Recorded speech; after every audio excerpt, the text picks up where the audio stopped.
بسم الله الرحمن الرحيم. الحمد لله رب العالمين، والصلاة والسلام على سيد الأنبياء والمرسلين وعلى آله وصحبه أجمعين، أما بعد.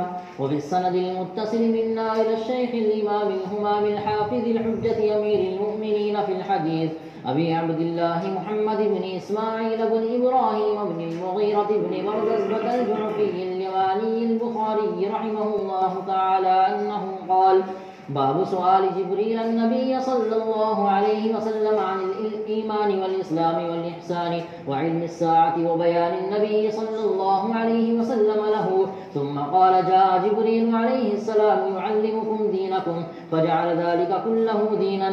وما بين النبي صلى الله عليه وسلم لوفد عبد القيس من الإيمان، وقوله تعالى: ومن يبتغي غير الإسلام دينا فلن يقبل منه.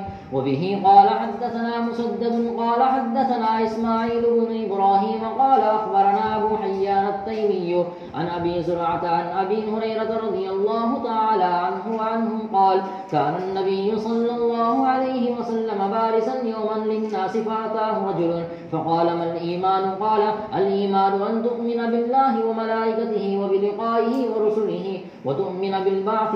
قال: ما الإسلام؟ قال: الإسلام أن تعبد الله ولا تشرك به وتقيم الصلاة وتؤدي الزكاة المفروضة وتصوم رمضان. قال: ما الإحسان؟ قال: أن تعبد الله كأنك تراه، فإن لم تكن تراه فإنه يراك. قال: متى الساعة؟ قال: ما المسؤول عنها بعالم من السائل، وسأخبرك عن أشراطها: إذا ولدت الأمة ربها، وإذا تطاول رعاة الإبل البهم في البنيان في 5 لا يعلمهن إلا الله. ثم تلا النبي صلى الله عليه وسلم: إن الله عنده علم الساعة الآية. ثم أدبر فقال: ردوه، فلم يروا شيئا، فقال: هذا جبريل جاء يعلم الناس دينهم. قال أبو عبد الله: جعل ذلك كله من الإيمان.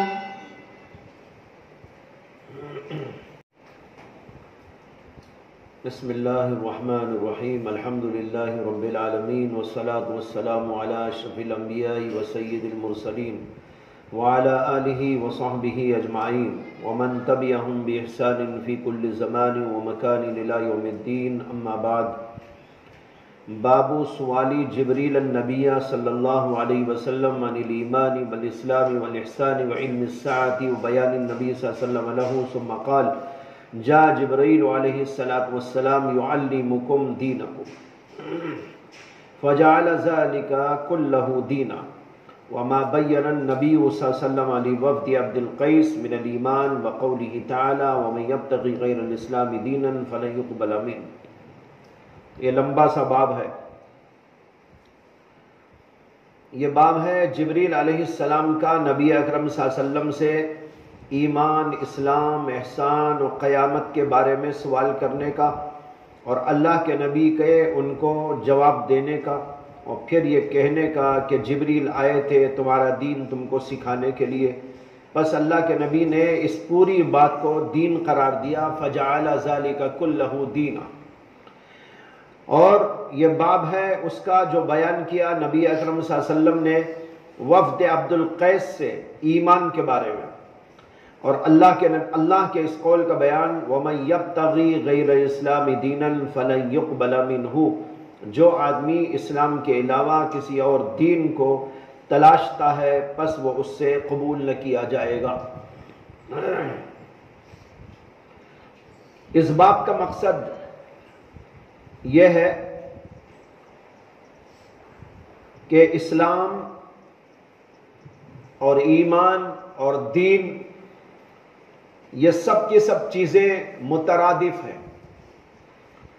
ایمان پر اسلام کا، اسلام پر ایمان کا، اور اسلام اور ایمان پر دین کا اطلاق ہوتا ہے. اسی طریقے پر نماز، روزہ، حج، زکوٰۃ وغیرہ اعمال یہ سب کے سب بھی دین کہلاتے ہیں، اور ان کو ایمان بھی کہہ سکتے ہیں، ان کو اسلام بھی کہہ سکتے ہیں. یہ سب آپس میں مترادف الفاظ ہیں.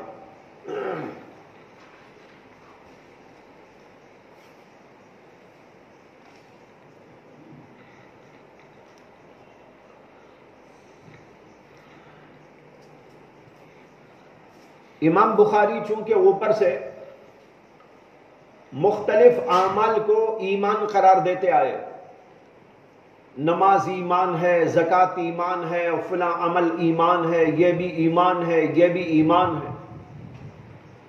اب یہاں بتانا چاہتے ہیں کہ ایمان کے یہ افعال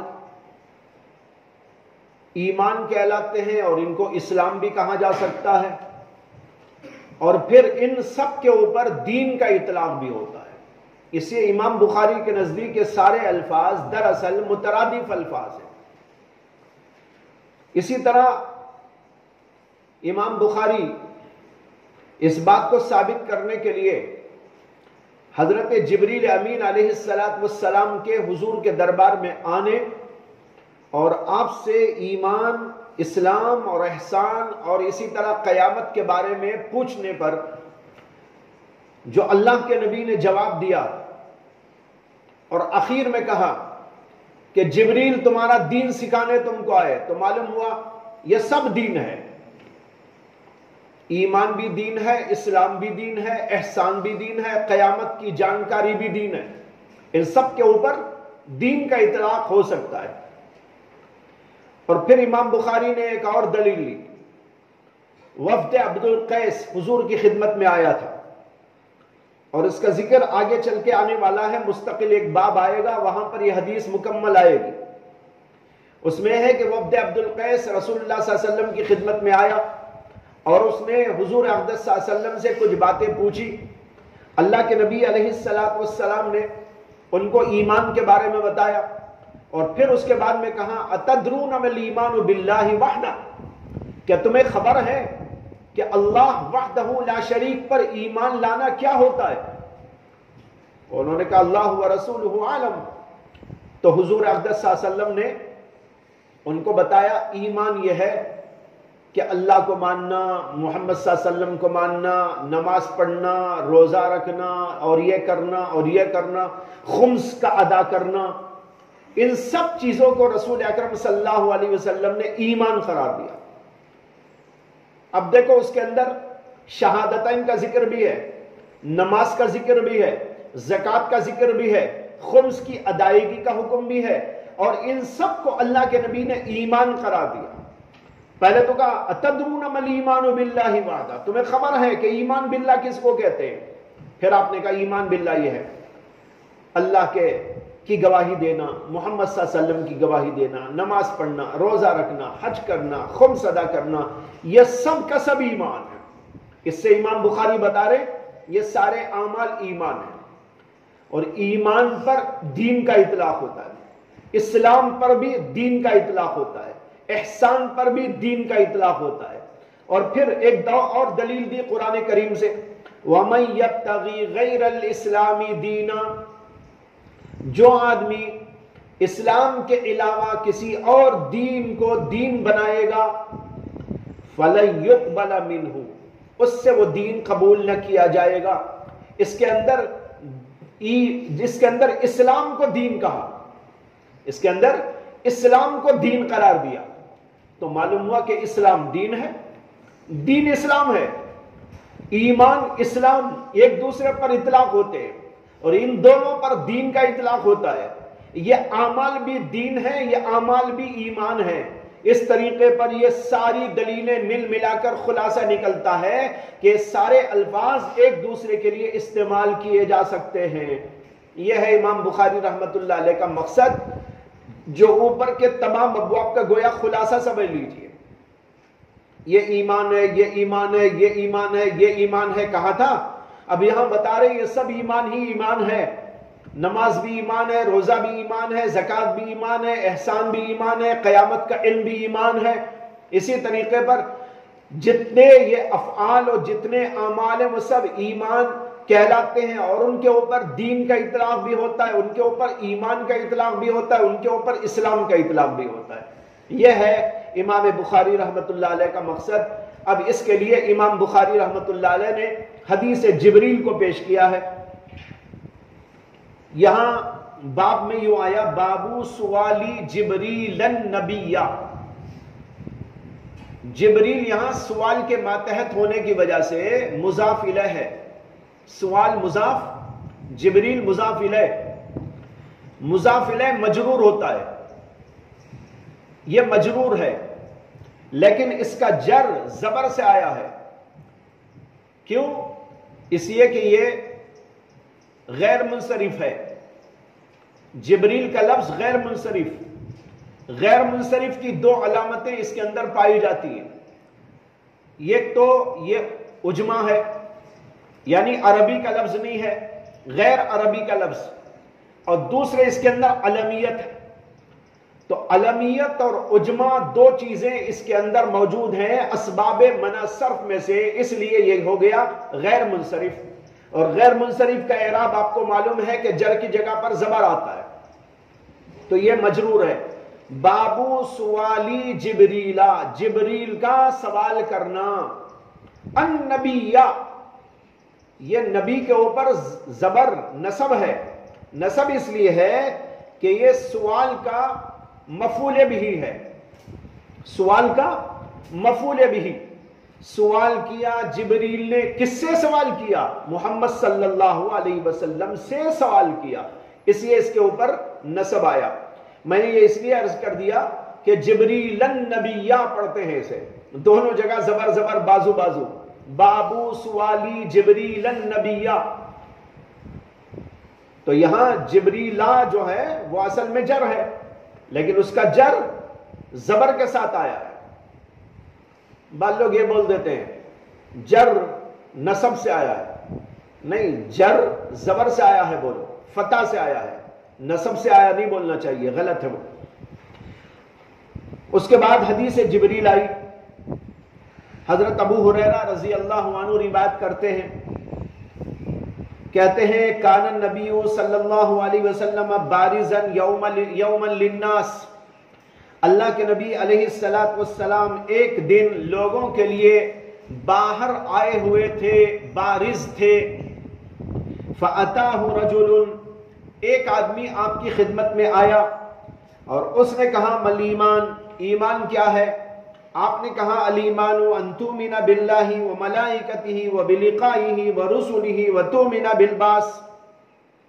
ایمان یہ ہے کہ تو ایمان لائے اللہ پر، ملائکہ پر، اس سے ملاقات پر، اس کے رسولوں پر، اور تو ایمان لائے بعث یعنی دوبارہ اٹھائے جانے پر. قال، اس نے کہا مل اسلام، اسلام کیا ہے؟ آپ نے کہا الاسلام ان تعبد اللہ ولا تشرک بہ. اسلام یہ ہے کہ تو اللہ ہی کی عبادت کرے اور کسی کو اس کے ساتھ شریک نہ کرے.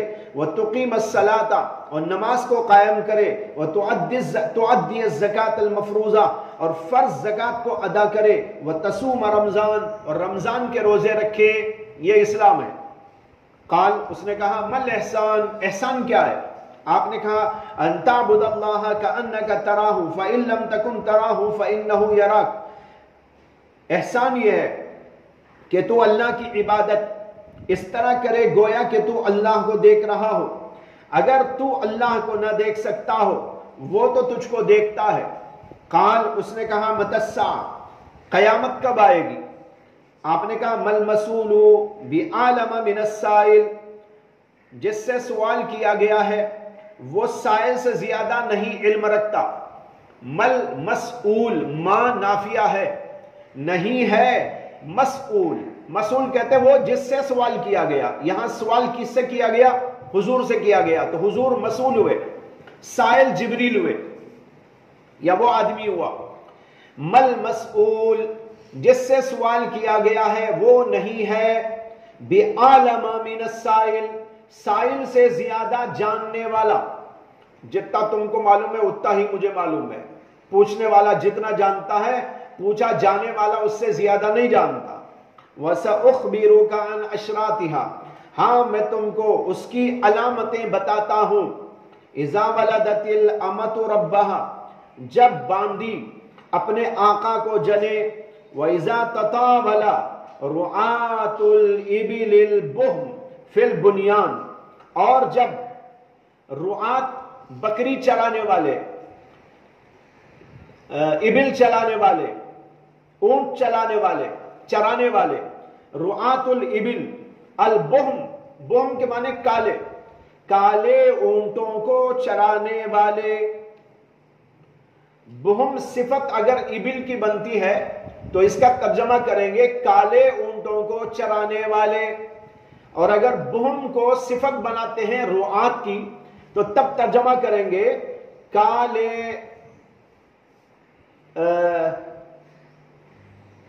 کالے چرانے والے اونٹوں کے. وہ چرانے والے کالے ہیں، اونٹ کالے نہیں. تو کالے اونٹ چرانے والے یا اونٹوں کے چرانے والے جو کالے ہیں وہ تطاولا فخر کریں گے. اذا تطاولا جب فخر کریں گے فی البنیان عمارتوں میں. جب چرواہے اونٹوں کے چرانے والے یا کالے اونٹوں کے چرانے والے یا کالے پیلے قسم کے معمولی لوگ، یہ لوگ جب بڑی بڑی بلڈنگیں بنا کر فخر کیا کریں گے تب آئے گی قیامت. فی خمس، ان 5 باتوں میں لا یعلمہن الا اللہ، جن کو اللہ کے سوا کوئی نہیں جانتا. یہ فی خمسن کا تعلق ہے ساعت سے. متی الساعہ، قیامت کب آئے گی؟ اللہ کے نبی نے کہا مل مسئول بعالم من السائل، جس سے پوچھا جا رہا ہے وہ سائل سے زیادہ نہیں جانتا. یہ یعنی قیامت کا علم فی خمسن ان 5 باتوں میں سے ہے لا یعلمہن الا اللہ، جنہیں اللہ کے سوا کوئی نہیں جانتا. پھر اللہ کے نبی نے اس آیت کی تلاوت کی، ان اللہ عندہ علم الساعہ، بے شک اللہ ہی کے پاس قیامت کا علم ہے. یہ سورہ لقمان کی آخری آیت، اس کی تلاوت کی جس کے اندر 5 چیزوں کے علم کو اللہ نے اپنے ساتھ مخصوص قرار دیا ہے. ان اللہ عندہ علم الساعہ. اس کے بعد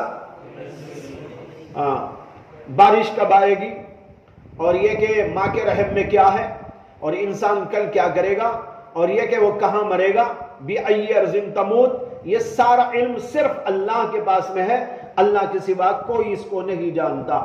کہتے ہیں ثُمَّ أَدْبَرَ، پھر اس کے بعد وہ آدمی پیٹ پھیر کے چلا گیا. ادبرا، پیٹ پھیر کے جانا. فقال، اللہ کے نبی نے کہا ردوہ، ارے بھائی اس کو پلٹا کے لاؤ، یعنی واپس بلاؤ.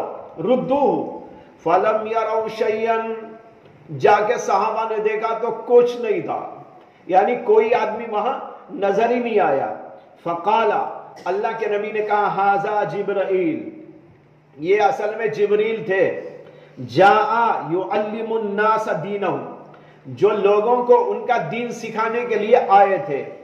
قال ابو عبداللہ، امام بخاری کہتے ہیں، ابو عبداللہ امام بخاری کی کنیت ہے، جیسے امام ترمذی کی کنیت ابو عیسیٰ ہے، ان کی کنیت ابو عبداللہ.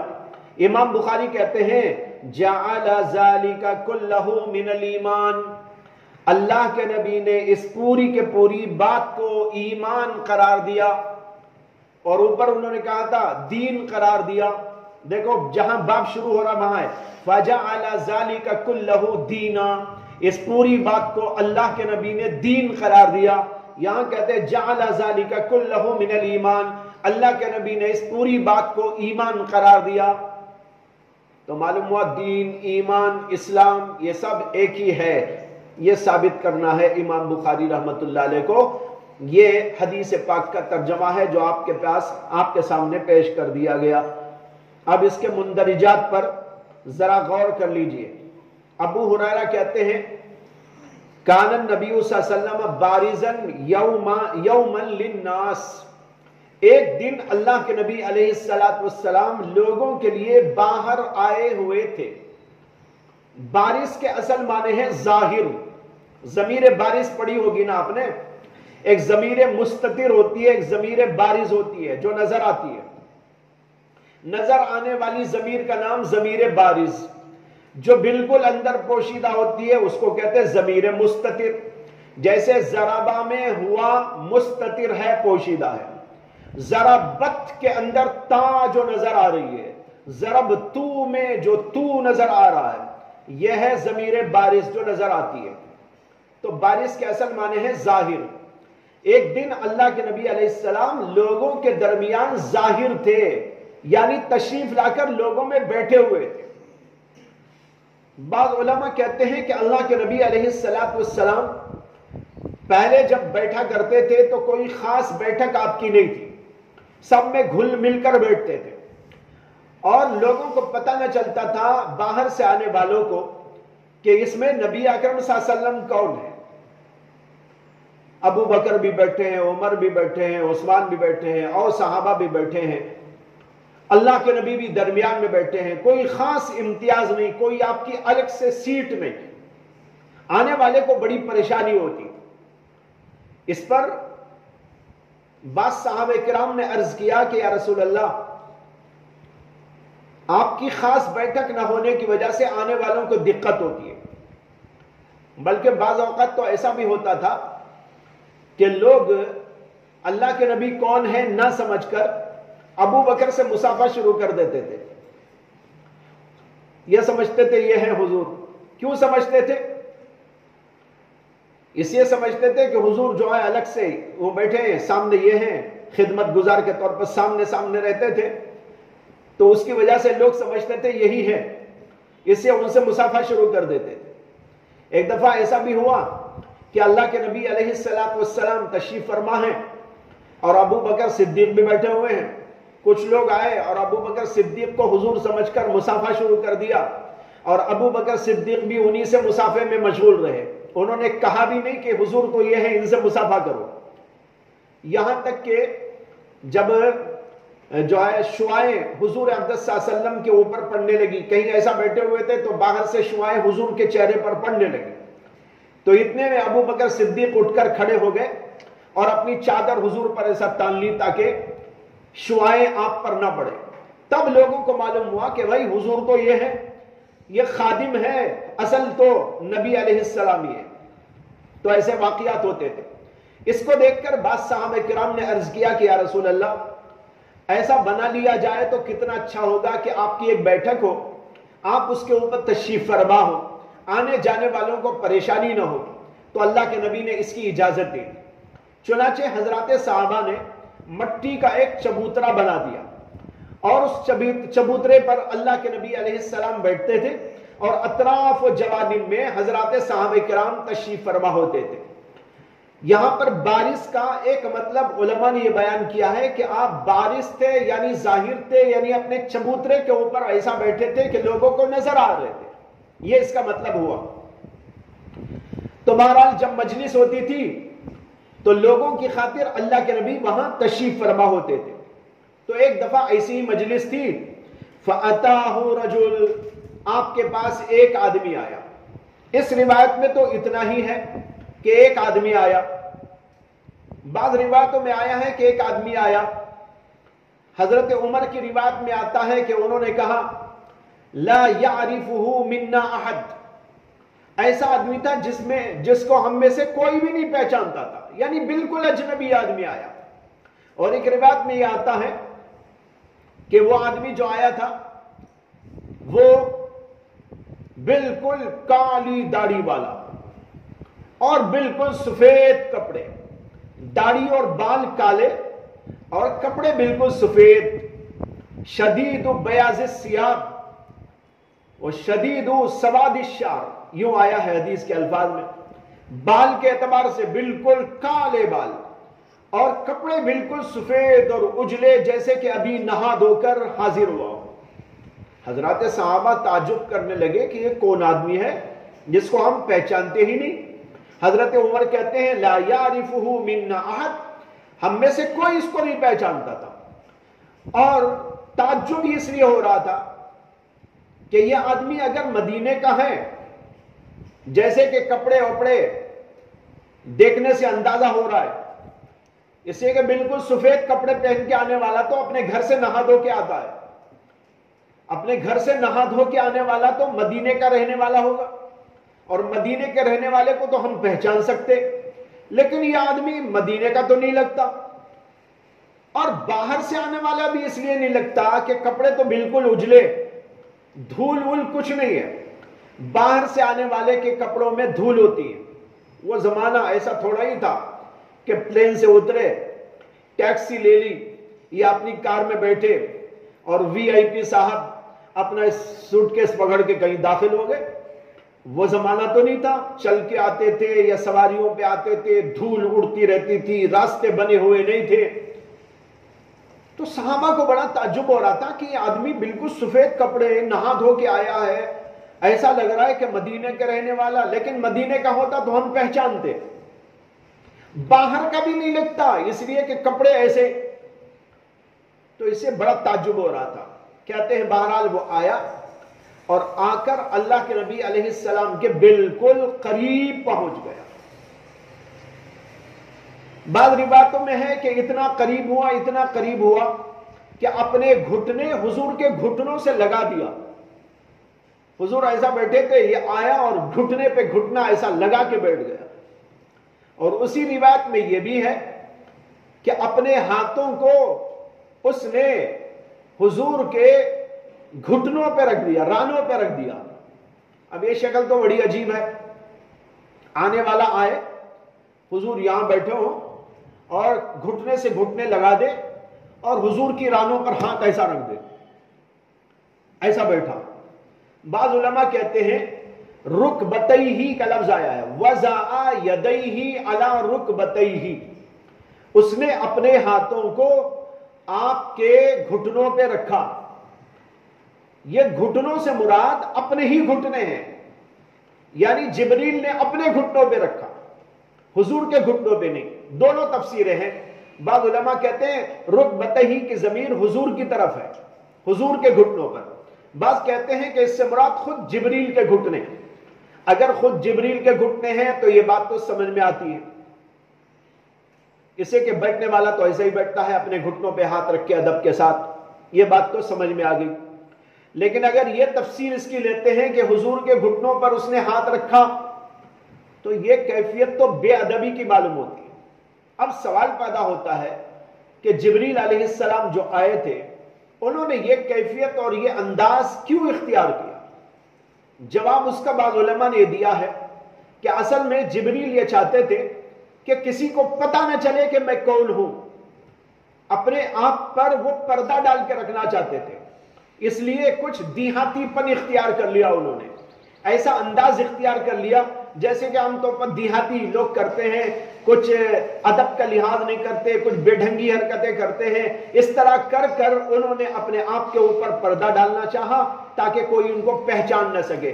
اسی لیے جو ہے کپڑے بالکل اجلے اور ایسے بالکل ابھی نہا دھو کے آئے ہوں, اس طرح انہوں نے اپنے آپ کو پیش کیا. بہرحال قریب ہو گیا اور سوال کرنے لگے. سوال یہاں پر یہ پیدا ہوتا ہے کہ آنے والے صاحب نے سلام کیوں نہیں کیا؟ آنے کا اصول تو یہ ہے کہ بیٹھے ہوئے لوگوں کو اور اللہ کے نبی کو سلام کرے. سلام نہ کرنے کی کیا وجہ ہے؟ جواب اس کا یہ ہے کہ بعض روایتوں کے اندر سلام کا تذکرہ موجود ہے. یہ نہیں ہے کہ سلام نہیں کیا, راویوں نے چھوڑ دیا ہے. بخاری کی روایت میں نہیں ہے اور بعض روایتوں میں نہیں ہے, لیکن بعض روایتوں کے اندر موجود ہے کہ آنے والے نے سلام عرض کیا اور نبی اکرم صلی اللہ علیہ وسلم نے اس کا جواب دیا. اس لیے یہی بات صحیح ہے کہ جبریل نے آنے کے بعد سلام کیا تھا. سلام کیا کیا تھا؟ روایتوں میں یوں آتا ہے کہ انہوں نے کہا السلام علیکہ یا محمد, السلام علیکہ یا محمد, اے محمد تم پر سلام ہو. اس پر پھر سوال پیدا ہوتا ہے کہ سلام تو انہوں نے کر لیا لیکن سلام کا انداز ٹھیک نہیں. اللہ نے اس سے منع کیا ہے کہ نبی کو اس طرح نہ پکارو جیسے کہ تم آپس میں ایک دوسرے کو پکار لیتے ہو. لا تجلوا دعاء الرسول کدعاء بعضکم بعضا, جیسے تم ایک دوسرے کو پکارتے ہو, ارے زید, ارے بکر, ارے فلاں, اللہ کے نبی کو اس طرح نہ پکارو. اس لیے آپ کو پکارنے کے لیے تو یا رسول اللہ, یا نبی اللہ, یا حبیب اللہ یہ الفاظ ہونے چاہیے. یہ کہنا کہ یا محمد یہ تو جائز نہیں ہے. تو پھر جبریل امین علیہ السلام نے کس طریقے پر یہ خطاب کیا؟ علماء نے اس کا جواب دیا ہے کہ جبریل پر یہ حکم نہیں ہے. لا تجلو کا جو حکم ہے یہ انسانوں کو دیا گیا ہے. قرآن انسانوں کے لیے نازل ہوا ہے.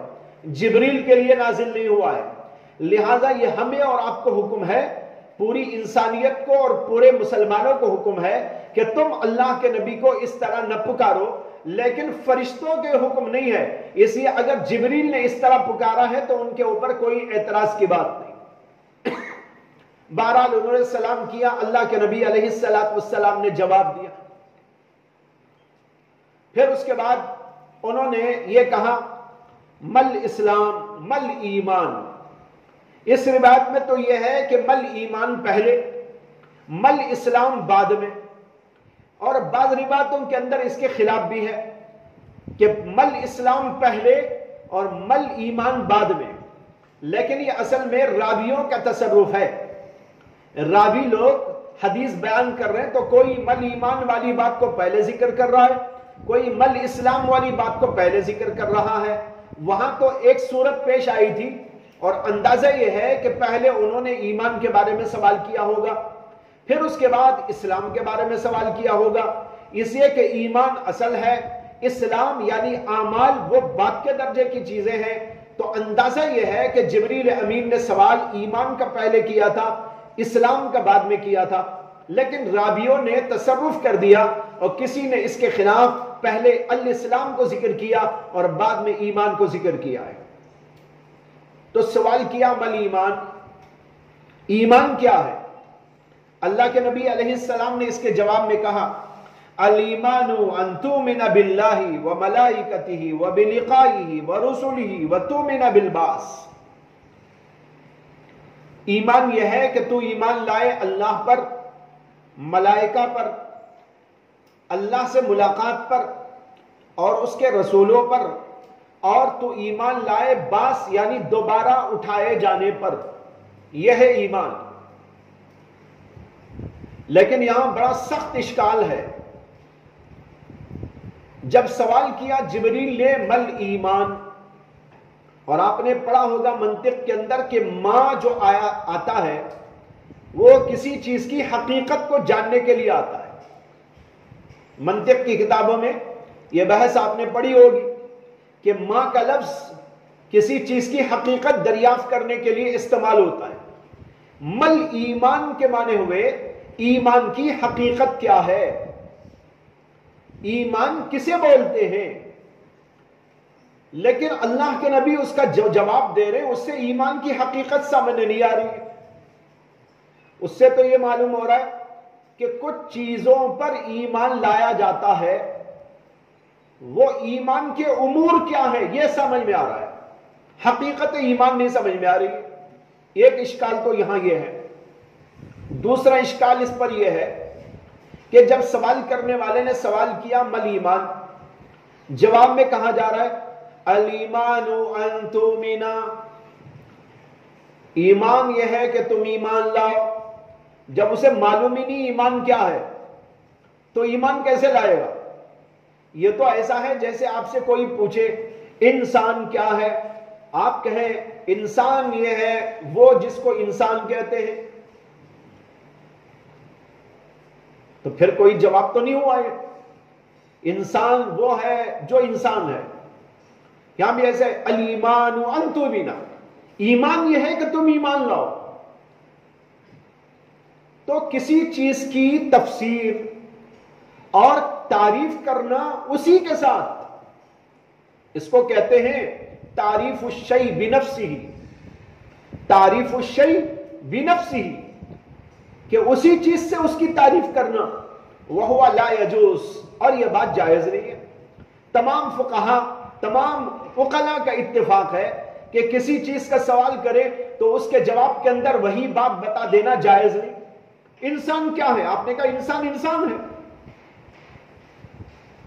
آپ سے کسی نے پوچھا پنکھا کیا ہے؟ آپ نے کہا پنکھا پنکھا ہے. یہ بات جائز نہیں ہوتی, اس کو کہتے ہیں تعریف الشیء بنفسہ. اور یہاں پر یہی بات لازم آ رہی ہے کہ اللہ کے نبی علیہ السلام نے کہا الایمان ان تؤمن, ایمان یہ ہے کہ تم ایمان لاؤ. یہ دو سوالات ہیں. اس کا جواب یہ ہے کہ اصل میں نبی اکرم صلی اللہ علیہ وسلم نے یہ دیکھ لیا تھا کہ پوچھنے والے کا منشا اور مقصد کیا ہے.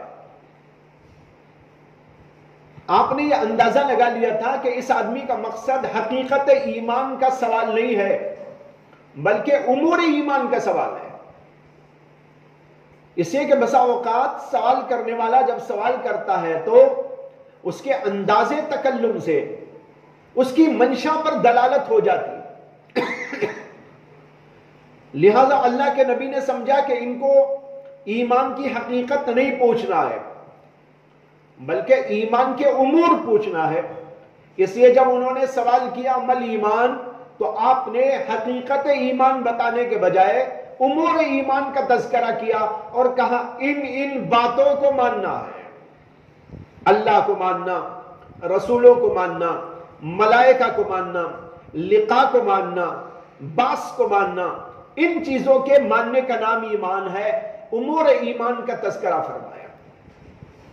رہا دوسرا سوال کہ ایمان کی تفسیر ایمان سے کرنا یہ تو عقلاء کے نزدیک جائز نہیں ہے، اور اللہ کے نبی نے یہاں پر الایمان ان تؤمن کیسے کہہ دیا؟ اس کا جواب یہ ہے کہ چونکہ یہاں حقیقت ایمان بتانا مقصود ہی نہیں ہے، اور وہ تو سمجھا ہوا تھا. ایمان کسے کہتے ہیں؟ ایمان تصدیق کا نام ہے، ایمان دل سے اعتراف کا نام ہے، دل سے قبول کرنے کا نام ہے، دل سے ماننے کا نام ہے. یہ تو ان کو معلوم ہی تھا، اسی لیے حضور نے اس سے کوئی تعرض نہیں کیا. اس لیے کہ جو چیز جان لی گئی ہو، پہلے ہی سے علم کے اندر ہو، اس کو بیان کرنے کی ضرورت نہیں ہوتی. تو اللہ کے نبی نے یہ نہیں کہا الایمان ان تصدق باللہ، الایمان ان تسلم باللہ، قبول کرنا، ماننا، یہ بات بیان نہیں کی. کیوں؟ اس لیے کہ سمجھ رہے تھے اللہ کے نبی کہ جبریل یہ جانتے ہیں اور یہاں جتنے بیٹھے ہیں ان کو بھی معلوم ہے. اسے کو سب عربی داں ہیں. عربی داں کو یہ سمجھانے کی کیا ضرورت ہے کہ ایمان کسے بولتے ہیں؟ عربی کا لفظ ہے، عربی زبان میں اس کے جو معنی ہیں وہ سب کو معلوم ہے. اس لیے یہ سوال مقصود نہیں ہے، جواب بھی اس کا مطلوب نہیں ہے. نہ سوال مقصود نہ جواب مطلوب. مطلوب تو کچھ اور چیز ہے، اور وہ یہ ہے کہ ایمان کن کن امور پر لانا ضروری ہے جس سے کہ ایک ایمان والا بنتا ہے. اللہ کے نبی نے اس کو سمجھنے کے بعد جواب کے اندر یوں فرمایا الایمان ان تؤمن. لہذا یہ بات غلط نہ ہوئی. اگر ایمان کی تفسیر ایمان سے کرنا مطلوب ہوتا تو غلط تھا، لیکن یہاں ایمان کی تفسیر بیان کرنا مقصود ہی نہیں ہے بلکہ یہاں تو امور ایمان کا تذکرہ مقصود ہے. اس لیے یہ بات کہنا غلط نہیں. اس لیے کہ ایمان کیا ہے وہ جتنے بیٹھے ہوئے تھے اور خود جبریل اس کو جاننے والے تھے، اس لیے اس کو بیان کرنے کی کوئی ضرورت نہ تھی. بعض علماء نے ایک اور جواب دیا. انہوں نے کہا کہ پہلی جگہ الایمان جو آیا وہاں ایمان شرعی مراد ہے، اور دوسری جگہ ان تؤمن باللہ جو آیا یہاں ایمان سے مراد ایمان لغوی ہے. اللہ کے نبی یہ بول رہے ہیں شرعی ایمان یہ ہے کہ تم اللہ کو، رسول کو، فلاں کو مانو. تو لہذا بات درست ہو گئی. یہ تعریف الشیء بنفسہ ہی نہ ہوئی.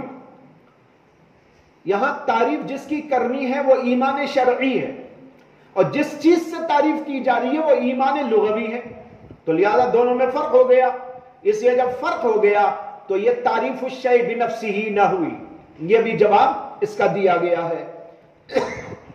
اس کے بعد اس حدیث پاک میں اللہ کے نبی علیہ السلام نے کن کن چیزوں کو ماننا ضروری ہوتا ہے ایمان میں اس کا تذکرہ کیا. اس میں سب سے پہلے تو اللہ، اور اللہ کو ماننے میں اللہ کے وجود کو ماننا، اللہ کی توحید کو ماننا، اللہ کی صفات جمال و کمال کو ماننا، یہ سب کا سب اس کے اندر داخل ہو گیا. ایمان اللہ پر یوں لاتے ہیں کہ یہ سب سے پہلے مانتے ہیں اللہ موجود ہے اور اللہ وحدہ لا شریک ہے، اور وہ صفات رکھتا ہے، اور وہ صفات میں بھی یکتا ہے، اس کی صفات جمالیہ بھی ہیں، اس کی صفات کمالیہ بھی ہیں۔ یہ ماننے کا نام دراصل اللہ کو ماننا ہے۔ یہ سب اس کے اندر داخل ہو گیا۔ وہ ملائکتی، اور اللہ کے فرشتوں کو ماننا بھی ایمان میں داخل ہے۔ اللہ کے فرشتے، اللہ کی مخلوق جن کو اللہ نے نور سے پیدا کیا، ان کی تعداد کوئی نہیں جانتا کتنی ہے۔ لا یعلم جنود ربک الا ھو، اللہ کی یہ جنود کتنے ہیں کوئی اس کو نہیں جانتا، اللہ ہی اس کو جانتا ہے۔ تو بہرحال جتنے بھی فرشتے ہوں ان کو اللہ نے پیدا کیا ہے، مختلف ڈیوٹیوں پہ لگایا ہے، کسی کو آسمانی کاموں پہ لگایا ہے، کسی کو زمینی کاموں پہ لگایا ہے، کسی کو انسانوں کے پیچھے لگایا ہے، کسی کو اور مخلوقات کے پیچھے لگایا ہے، اور مختلف امور وہ کرتے رہتے ہیں۔ اور کسی کو پیغمبروں کے پاس آنے جانے کے لیے مقرر کیا تھا، اپنے کلام کو اور اپنے وحی کو لانے کے لیے مقرر کیا تھا۔ حوادث اور مختلف حالات جو دنیا میں پیش آتے ہیں ان کے اوپر کچھ فرشتوں کو مقرر کیا ہوا ہے، وہ ان حالات اور ان حوادث کو کنٹرول کرتے رہتے ہیں اور اس کو انجام دیتے رہتے ہیں۔ یہ سارا نظام اللہ نے ان کے ذریعے کرایا اور کرتا رہتا ہے، ان کو ماننا بھی ضروری۔ وَبِلِقَائِهِ، اور اللہ کی لقاء کو ماننا۔ اس کی تفسیر کے اندر دو قول ہے۔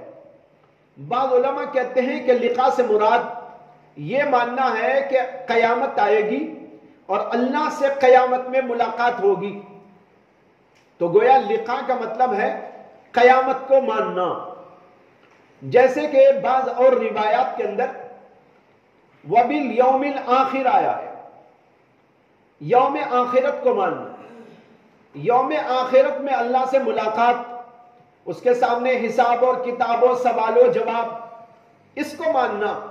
تو گویا لقاء کا مطلب ہوا آخرت کو ماننا اور آخرت میں ہونے والے احوال یعنی سوال و جواب اور جنت و دوزخ، جزا و سزا کے فیصلوں کو ماننا۔ یہ بھی ایمان کا تقاضا ہے۔ اگر کوئی آدمی سب مانتا ہو آخرت کو نہ مانتا ہو تو وہ مومن نہیں ہو سکتا۔ مومن وہی ہوتا ہے جو آخرت کو بھی تسلیم کرتا ہے، اور پھر آخرت کے یہ سارے امور، حساب اور کتاب اور حشر نشر، اور پھر جزا و سزا کے فیصلے، جنت و دوزخ، جنت کے ثوابات اور وہاں کی نعمتوں، اور پھر جہنم اور جہنم کے عذابات اور وہاں کی سختیوں اور شدتوں، ان ساری چیزوں کو ماننا یہ دراصل لقاء ہے۔ ایک تفسیر تو اس کی یہ ہے۔ دوسری تفسیر لقاء کی گئی رویت باری سے۔ جو اللہ کی رویت کا قائل ہو، قیامت کے دن اللہ کی رویت ہوگی یعنی جنت میں، اس کو ماننے کا نام ہے لقاء۔ لیکن اس کے اوپر اعتراض کیا گیا ہے کہ اگر یہاں پر مراد رویت باری ہے تو گویا یہ ماننا ضروری ہو گیا، ہر آدمی یہ مانے کہ ایمان والا کہ میں اللہ کو مانتا ہوں، فرشتوں کو مانتا ہوں، اور اس بات کو مانتا ہوں کہ قیامت کے دن اللہ مجھے اپنے دیدار سے جو ہے نوازے گا۔ حالانکہ ہر آدمی کو دیدار ہونا تو ضروری نہیں ہے۔ دیدار تو جنتیوں کو ہوگا، محبوبین کو ہوگا، اولیاء اللہ کو ہوگا، ہر آدمی کو تو دیدار نہیں ہوگا۔ تو اس کا کیا مطلب؟ پھر علماء نے جواب دیا اس کا یہ معنی نہیں ہے کہ ہر آدمی یہ مانے کہ مجھے دیدار ہوگا، بلکہ اس کا مطلب یہ ہے کہ مطلق اس بات پر یقین کرے کہ قیامت میں اللہ کا دیدار ہوگا، کسے ہوگا کسے نہیں ہوگا، مجھے ہوگا فلاں کو ہوگا، یہ نہیں، مطلقاً اللہ کا دیدار ہوگا قیامت کے دن میں۔ اس کو ماننا یہ بھی ایمان کے لوازمات میں سے ہے۔ یہ اس کا مطلب بعض علماء لیتے ہیں۔ لقائے باری کو رویت کے معنی میں لینے پر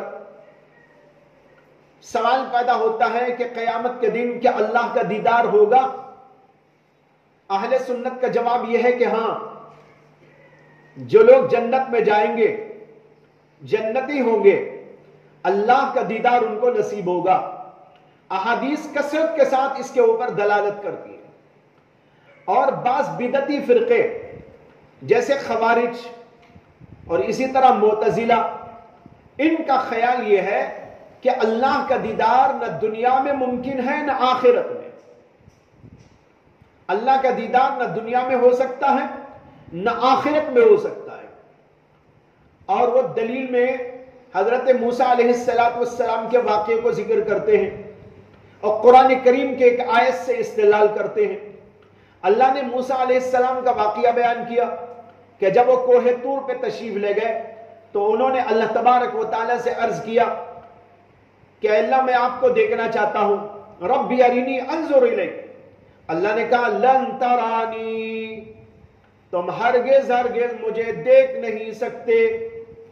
پھر اس کے بعد اللہ نے کہا کہ ذرا اس پہاڑ کو دیکھو، اس کے اوپر ہماری تجلی ہوگی، اگر تم اس کو برداشت کرو تو اب دیکھا جائے گا۔ اب جو تجلی ہوئی اللہ کی اور اس پہاڑ کے اوپر، تو پہاڑ ریزہ ریزہ ہو گیا۔ یہ قرآن کریم کے اندر آیا ہے۔ اس سے ان لوگوں کا استدلال ہے کہ اللہ کا دیدار ممکن نہیں ہے، نہ دنیا میں نہ آخرت میں۔ دوسری دلیل ان لوگوں کی یہ ہے کہ اللہ نے قرآن میں کہا لا تدرکہ الابصار وہو یدرک الابصار۔ لا تدرکہ الابصار، ابصار یعنی آنکھیں، آنکھیں اللہ کا ادراک نہیں کر سکتی۔ اللہ سب کا ادراک کرتا ہے، لیکن اللہ کا ادراک ہماری آنکھیں کریں یہ نہیں ہو سکتا۔ یہ اللہ نے قرآن میں فرما دیا۔ ان دو دلیلوں سے وہ لوگ کہتے ہیں کہ اللہ کا دیدار ممکن نہیں ہے۔ اسے کہ اللہ نے کہہ دیا لا تدرکہ الابصار، تو پھر اس کا کیا معنی ہے؟ لیکن اہل سنت والجماعت اس بات پر یقین رکھتے ہیں کہ اللہ کا دیدار ہوگا، اور ان کے پاس اس کے دلائل موجود ہیں جو پھر عرض کیے جائیں گے۔ وآخر دعوانا الحمدللہ۔